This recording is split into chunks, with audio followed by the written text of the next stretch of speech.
शुभम मिश्रा और आप सभी दर्शकों का अन्नदाता कार्यक्रम में बहुत बहुत स्वागत करती हूं। हमारे देश का किसान जन का पोषक है, वो श्रम का देवता है, अन्नदाता है और उसमें ही भारत की आत्मा निवास करती है। ऐसे ही किसानों की प्रगति के लिए हम खेती बाड़ी से जुड़ी बहुत सी नई लाभकारी जानकारियां हर रोज सुबह आपके लिए लेकर आते हैं। तो चलिए कार्यक्रम शुरू करने से पहले देखते हैं क्या है आज के अन्नदाता में खास। सूकर पालन करके किसान कमाए अच्छा लाभ। धान की कटाई, गहाई और भंडारण पर जानकारी। किसान भाइयों, सूकर पालन कम समय में अधिक लाभ देने वाला व्यवसाय है और जो युवक पशुपालन को व्यवसाय के रूप में अपनाना चाहते हैं उनके लिए आय की दृष्टि से बहुत लाभदायक है, क्योंकि सूकर को मांस के लिए ही पाला जाता है और ये एक बार में 5 से 14 बच्चे देने की क्षमता वाला एकमात्र पशु है। इस कारण से रोजगार की दृष्टि से ये पशु बहुत अच्छा होता है। तो आप कैसे करें सूकर पालन, इसकी जानकारी लेते हैं नानाजी देशमुख पशु चिकित्सा विज्ञान विश्वविद्यालय जबलपुर के डॉक्टर प्रदीप कुमार से।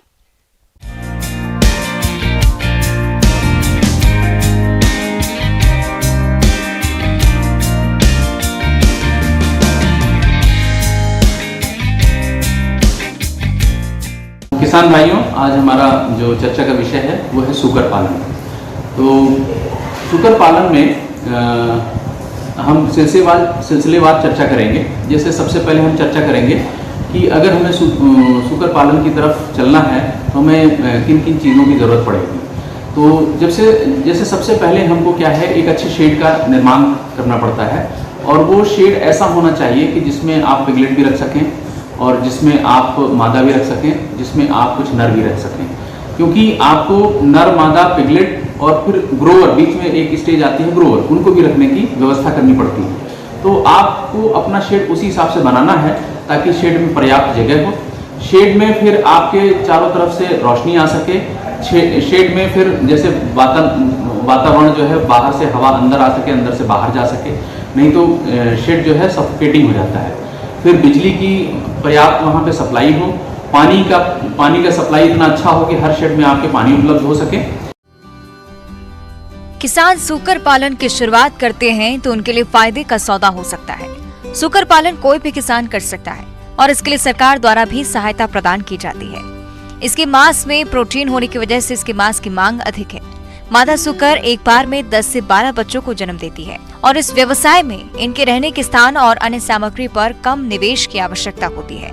देश में सूकर की काफी प्रजातियां हैं, लेकिन मुख्य रूप से लार्ज व्हाइट यॉर्कशायर, लैंड्रेस, हल्का सफेद यॉर्कशायर, हैम्पशायर, ड्यूक इंडिजीनियस और घंघरू, साथ ही झारसूक आदि अधिक प्रचलित हैं। जानवर रख लिए, उसके बाद फिर आपको ये लगता है कि अब इसको खिलाने की समस्या है, दाने की, चारे की, ये सारी समस्याएं जो आती हैं, उसमें जो सबसे ज़्यादा ज़रूरी है वो ये है कि हमें उसको जो है न्यूट्रिशियस आहार देना चाहिए और उस आहार के लिए वो चीज़ें चुननी चाहिए जो आसपास आपके अवेलेबल है। रेडीमेड फीड भी आते हैं, लेकिन रेडीमेड फीड थोड़ा सा आपको महंगे पड़ेंगे, इसलिए आपको फॉर्मुलेशन करने में, जैसे फॉर्मुलेशन करना है तो मक्के को आप 40% रखें और 20% राइस पॉलिश रखें, 20% राइस ब्रान रखें और जीएनसी लगभग 18 से 20% रखें और उसी बीच में 1-2% आप सॉल्ट या मिनरल मिक्सचर मिला सकते हैं। उसमें मिला करके आप अपने राशन का फॉर्मुलेशन कर सकते हैं। ये एक स्टैंडर्ड सा राशन है जिसको हम लगभग सभी जानवरों में दे सकते हैं और उनसे आपको अच्छी ग्रोथ मिलेगी। आसपास के होटल या रेस्टोरेंट से अनुबंध करना चाहिए, उनसे बात करके रखनी चाहिए और उनसे बात करने के बाद हमको कुछ जो है वहाँ से वेस्ट मटीरियल, जैसे होटल चल रहे हैं तो वहाँ पता चला आधा ड्रम, 1 ड्रम वेस्ट निकल आता है 1-2 दिन में। फिर इसी तरह रेस्टोरेंट चल रहे हैं या आर्मी की मेस है या कुछ यूनिवर्सिटीज़ हैं, कॉलेजेस हैं, उनकी मेस है, तो ये सभी जगह मेस में हमें बात करके रखनी चाहिए, एक उनसे अनुबंध करके रखना चाहिए। आपको 2 से 3 ड्रम आपको माल को रेगुलर सप्लाई कर देते हैं। इस तरह की चीज़ें, या फिर मान लीजिए सब्जी मंडी आसपास है तो वहाँ से आप कलेक्शन कर सकते हैं, बहुत सारा वेस्ट सब्जी मंडी से। इन सारी चीज़ों को अगर आप कलेक्ट करके अपने फार्म पर लेकर आते हैं तो आपका जो राशन का कॉस्ट है वो आधा हो जाएगा। तो आधा मटीरियल, 50% मटीरियल अगर आप इस तरह से कलेक्शन करके खिला देते हैं तो आप देखेंगे कि आपके मुनाफे में बहुत बड़ा इजाफा मिलेगा। और अपना थोड़ा सा फार्म पर सबसे जरूरी है वो यह है कि साफ सफाई रखें, ताकि कोई भी इस तरह की बीमारी अगर आसपास भी फैल रही है या इधर से आ रही है तो एक पशु से दूसरे पशु में ना जाए। अंदर भी आप डेली वहाँ पे साफ सफाई करवाएं। ज़्यादा साफ सफाई नहीं करवाएंगे तो उससे क्या होगा कि उनमें दुनिया भर की खुजली वाली बीमारियां शुरू हो जाती हैं। साफ सफाई नहीं रखेंगे तो दुर्गंध भी आएगी, और जितना ये वेस्ट मटेरियल निकलता है इसको निकाल करके आप बाहर एक गड्ढे में डंप करके कंपोस्टिंग कर सकते हैं, बहुत अच्छी खाद बनती है, और उस खाद को निकाल करके आप अपने खेतों में देखेंगे तो आपकी उर्वरा बढ़ जाएगी। फिर तीसरी चीज़ ये आती है कि हमें बीमारियों की रोकथाम। बीमारियों की रोकथाम का मतलब है कि हम कोई बीमारी होने ही ना दें, क्योंकि बीमारी होने के बाद उसको कंट्रोल करना बहुत मुश्किल हो जाता है।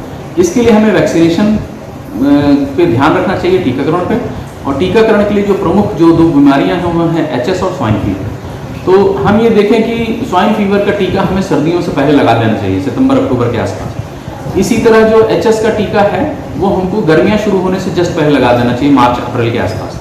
तो ये 2 बीमारियां प्रमुखता से यहाँ पर एपिडेमिक की तरह हैं, एंडेमिक की तरह हैं, और ये फैलती हैं आसपास के फार्मों में।